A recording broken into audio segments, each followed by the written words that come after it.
I'm Matthew Mugno, joined by women's ice hockey beat reporter Clever Streich, and welcome to the Neutral Zone.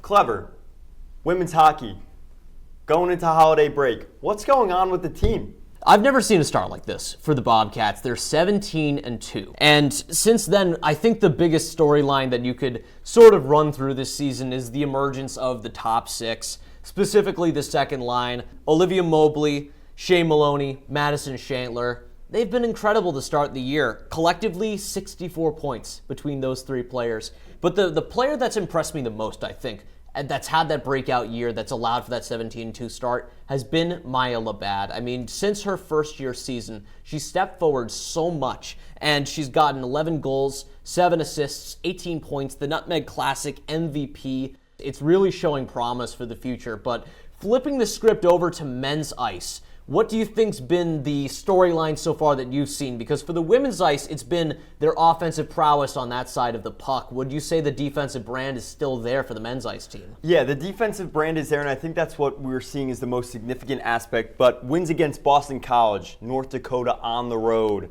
the Bell Pot tournament, those were moments where they had to take the step against some tougher opponents, and they did earlier in the season. That's headed into holiday break, right? We're seeing the team succeed. Now, this weekend we saw the emergence of the top line in Jacob Quillen, Sam Lipkin, and Colin Graff. Rand Pecknold finally united them on the top line. They'd all been succeeding this season, and they also account for 64 of the team's 210 points, just like the line you had 64. mentioned. That seems to be the magic number for the Bobcats. I guess 8-8 went to the store for that one. They're 10-0 in conference play. And also, Clever, the most significant thing that I've noticed and taken away is that the inconsistencies in the first half of the season are all in the rear view. The power play is really doing well, and that's also in part because of Colin Graff and Zach Metz's play commanding it. Goal scoring is up, and they've picked up in the sense that they don't play down to their opponents anymore. We saw on the main weekend they give up 3 goals in 5 minutes.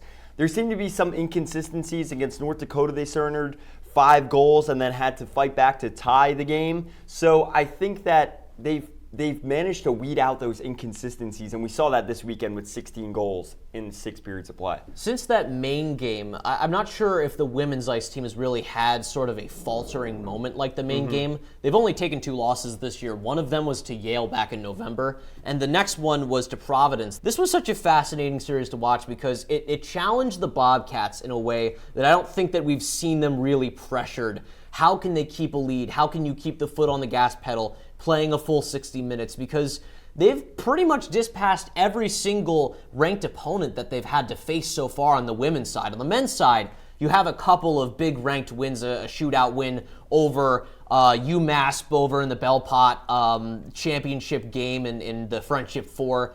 But what's really impressed me with Quinnipiac is, for both sides, is the resolve to fight through against top opponents. And I think that's why we're finding both the men's and women's teams in the top 5 so far this year. Yeah, now, Clever, I think something I've also noticed and accounted for is that in ECAC play for the men's side of the D1 program, they haven't played very tough opponents, and like you're saying, the will to fight through against the tougher opponents, it's a hard adjustment, especially for your younger players who are now united on the top line. Now they're playing that game consistently, and we saw that in the blowout victories this weekend where their opponents were not ranked and they blew them out, which they should be. Against LIU earlier in the season, they tied. They were playing down to an unranked opponent. So I think that's what I've noticed with the men's side of things, which is making for an interesting second half. Now, for the women's side, what have you noticed with tough opponents, with those rivals, and the fact that in ECAC, in the conference play, they have a lot of ranked conference opponents? They do, and I think it's just the disparity of teams. The quality of competition in the ECAC for the women's side is just stronger than the men's side at the moment. You're looking at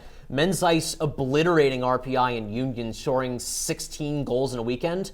Quinnipiac women's ice is not having that kind of luck. They have to really earn their victories because you have a lot of top 10 teams in there. You have Yale and Colgate and Cornell. Clarkson's in the mix. Princeton's pretty good. There's 7 or 8 teams that could reliably take a game off of Quinnipiac. Even St. Lawrence had a lead over Quinnipiac at one point, and they're not even in the top 15. So you could say that There's a two-horse race on the men's side. It's obviously Quinnipiac and Harvard are the top-seeded teams. They're the best teams in the ECAC.